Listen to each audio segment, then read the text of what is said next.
If you love Baltimore sports, you'll love WNST.net. He wanted, but guys are sitting in front of me with past addictions who won their fight. Right. You're sitting in front of me right now, and you got it going on right now, right? Absolutely. I mean, it's a little awkward because you're in the midst of trying to figure out how to get your life back on track. Well, you know, I think I agree with Randy. I think it's a little predisposed condition when you leave. Your tolerance level when you leave the NFL is definitely up there, high enough.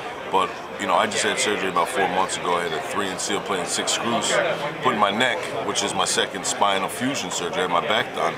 And I was on probably with no insurance. If it wasn't for past, of course, I would have never had the surgery. Doctors wouldn't touch you if you don't have insurance, but they'll throw medicine at you. You know, and basically I was taking about 350 pills a month. I was on a morphine patch. And, you know, I had my own TV show in New York. So you'd stop taking the pills in one day and then, you know, jump on it as soon as you get out of the network show. And, you know, it's tough. And I don't think people realize what you're leaving the NFL with. And like Randy said, a lot of, you know, injuries come up after you retire. And I think about 4 years after you retire, that's when the injuries start coming up. And you have no insurance for it. If it wasn't for past, I'd be dead.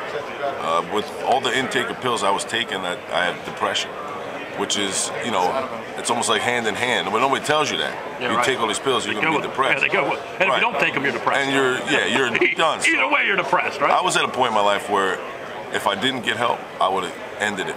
I didn't want my wife to see me that way. We weren't getting along, and I didn't want my kids to watch me be that guy that's just not functioning and just not a dad, not a husband. And they suffered dearly with this whole issue that's going on.